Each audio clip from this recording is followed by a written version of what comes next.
Anyway, I make that joke way too often. So, Ottomans have declared war. My king, Ottomans declared war upon their enemy Byzantium. They cite the conquest as their casus belli. Awesome. Okay, so your westernmost unit, easternmost unit, I mean. Yep, right here. Send them into Constantinople. Awesome. Heading forward. So, one important note here. Look at the enemy that's sitting inside of Constantinople. You see that? Yeah, 5K, yeah. They have 5,000. Generally speaking, you kind of just got to get a feel for your units. Each unit's going to kind of be different just because of the country that you're playing as. How much you have to overpower them versus how much you can underpower them and still win. Here's another important thing. Look actually at the figure itself. You see that cross swords icon? Yes, I do. That is telling you that a battle will occur there unless they move on February 15th. On February 15th. So I'm going to unpause. I'm going to go with speed 1. Oh, I'm sorry. We're not going to do that yet. Go over to your western person now. You have to access. We need to access. So click on them and just try to click on Erzegovina territory.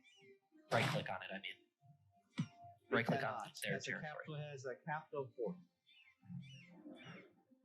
Ooh, okay. Can you click on Erzegovina, please? Like the proper territory of. I mean, like, take your try to move your unit into Erzegovina, their capital there. Can you try that? Erzegovina. No. We don't have military access here. Okay. So, click on Serbia, the people that are between you and them. Serbia. I need you to ask for a favor. Oh, yeah. So, go to the access actions. Access options? Access actions. Yep, it's going to be the third from the bottom. Negative. Ask for military access. Is that an X? Yes. Hover over the X and tell me what the numbers say. 90 positive 100 and negative 131. Okay. Look at the bottom of that. What does it say? The negative. It should say a bunch of negative numbers in red. What are those numbers? It's hostile to the Ottomans. Okay. Hostile. Okay. So, fuck. Okay, that's fine. We're just not going to be able to fight them, basically. Basically just defending. Yeah. They can't move through there either. That's the important thing to remember here. Access goes both ways. You have to go to sea. We're not going to go. No, we're not going to worry about Erzegovina. What's going to happen is eventually Erzegovina is going to get access with Serbia. Then they'll come into my and then they'll try coming in. So basically, watch Serbia's diplomacy. No, Erzegovina's diplomacy. You see how there's that little blue arrow and the yellow arrow? Grants conditional military access to and is granted by. It's access, improving relations. The blue arrow, yes, I do. Okay, so near those arrows, there's going to be another one pop up eventually. That's going to be military access with. You're going to have to keep this window open with Erzegovina and look over there every once in a while to see when they actually get access. All right. For now, click on your army that's sitting there and send them to Athens. Wait, Athens. Which day do you have access? Athene. They don't have access to Athens, you say? Artene? Yeah. So, Arta and Athene are two different things, remember. Athene. Oh, there you are. It's a Athens. Right here. Can you send them to Athens? Yes, sir. Awesome. Okay. So, now the fun part. War. Unpausing. So now, let's keep an eye. You keep that Erzegovina thing open. And keep an eye on it. And now you just watch your units kind of do their thing. Looks like they're going to submit to the battle, which they're probably going to lose. And it looks like your people are starting to move. Cool. All right, they're in combat. Let's pause and look at the combat screen. So you see where it shows the two people's fighting? Yeah. You've already won half of the battle. It's great. Click on that on that little combat there. Should say the Battle of Constantinople on the left. Yeah. Yes, it is. All right. So you see all those check boxes in the middle? Yes, I do. That is a whole bunch of complicated nonsense that you can figure out on your own. Asshole. That is, I literally have not been able to figure it out myself. I don't quite understand it. There's a whole bunch of formation bullshit. I don't know. I don't care. What's more important is 3 numbers: discipline, morale, and what is the last one? Oh, strategic advantage. It's the 3 numbers under Musakara.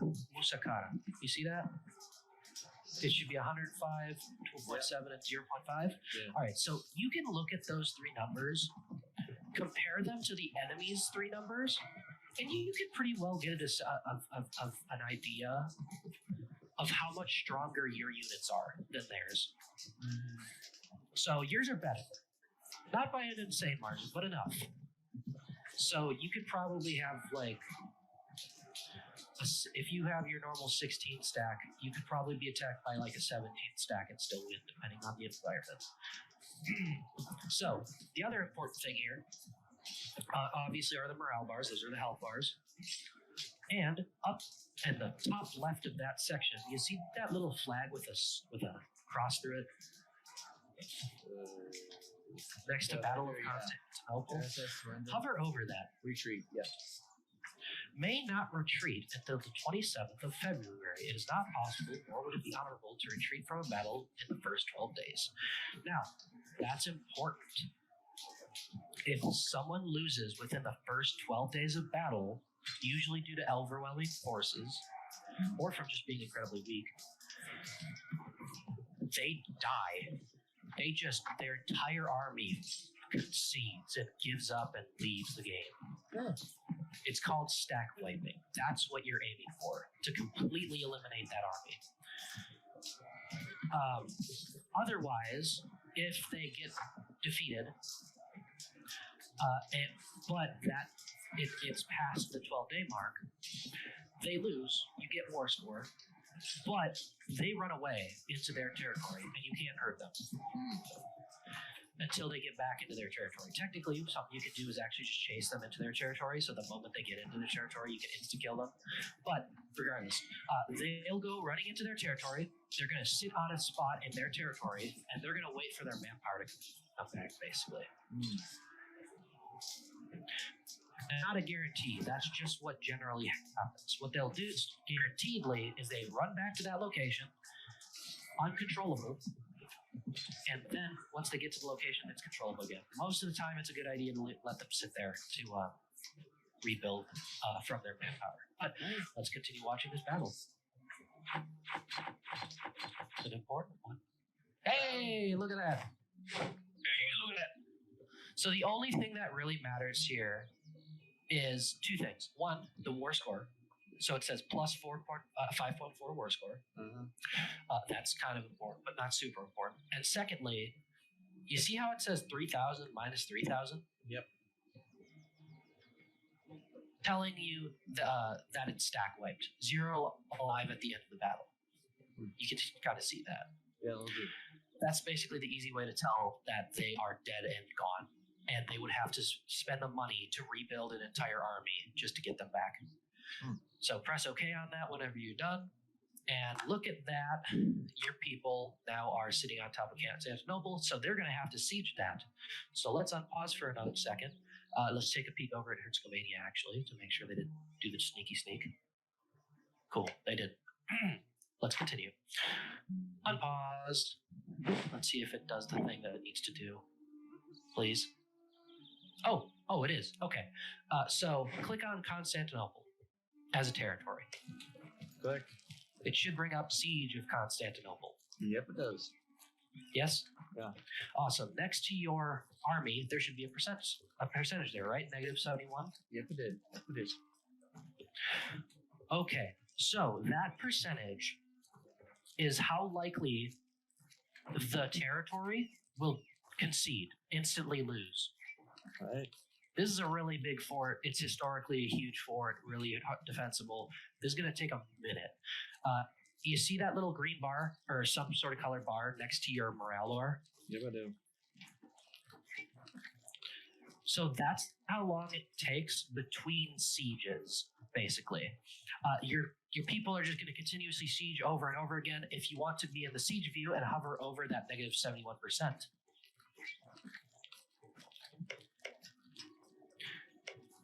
You can read that box there. Right. You see that? Each time a siege phase happens. I didn't Yes. get to the menu. I click on things, get to the menu. Go to the siege view. So click on Constantinople. I'm on there. It's still in the seed. You see the negative 7? Yes. Hover over negative 71%. Alrighty. Each time a siege phase happens, die a D4, D14.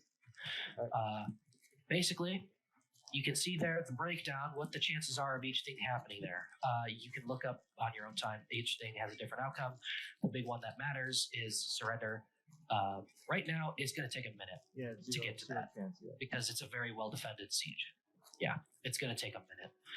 Otherwise, the only other important number is the garrison under defender, morale, and then right there it says 3,000. Mm-hmm. You need at least 3,000 people no, not 3,000. It's a multiplier. I forget what it is. I think it's 3 times the garrison, 2 times the garrison. Basically, in order to actually siege the province, you need more people than there are garrison. Let's unpause and let that play out. We'll look over to your other stack. They're going to be sitting there for a fucking minute. About a hint. Oh, and by the way, yes, they're going to heal themselves automatically eventually. So hopefully your other people are about to enter Athens very quickly. Right now. All right. Here's a thing that they're awesome. We need to do a thing really quick. So let's pause. You see navies, I mean, on my in the outliner on the right. Your ports are blocked. In your outliner. Oh, no, that's fine. We can look at that in a second, but that is what I'm trying to fix. So, where you'd click in your armies, right? Where you click in your merchants and your diplomats. Yeah.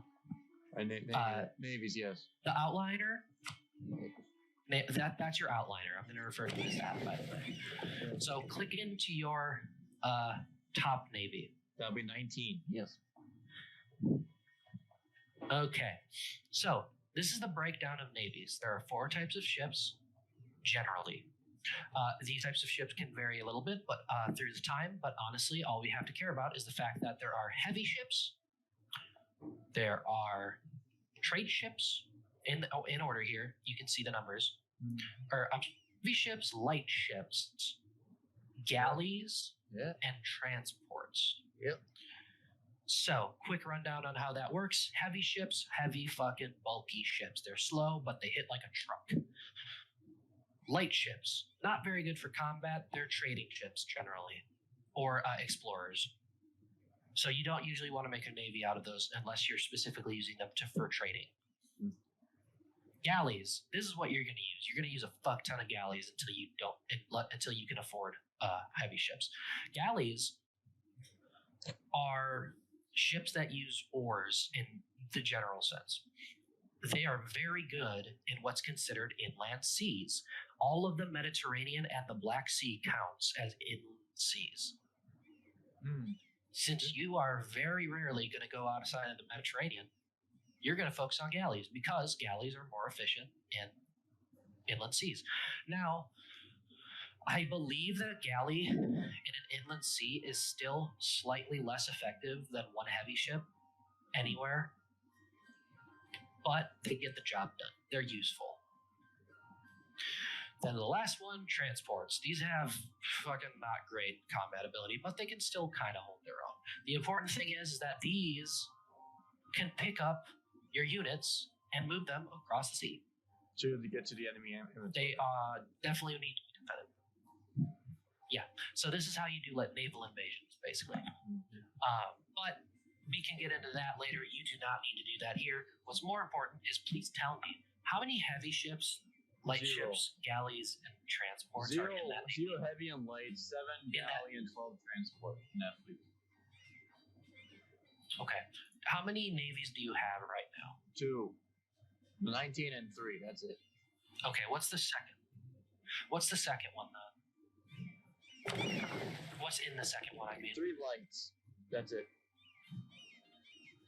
3 lights. Okay, so you're going to find where those are. You're going to you're going to click and drag over to both of them. So You're going to press G. Okay? good. You're forming them into. Okay. If they're not forming, tell them both to go to the Sea of Marama, which is right below Constantinople. You see that? You just right click on the water as if it was like land. Okay. All right. Now tell the other one too as well. I did. All right. So we're gonna unpause for a little bit. Right there. Until they both move there. Hopefully they quickly move. Awesome. Okay. So take your clicker, drag and grab both of them again. Press G. The G as in golf. Okay, cool. Awesome. Now that is one navy. I'm telling you to do this because during a war, your light ships definitely don't want to be apart from your navy, unless you can really defend them well.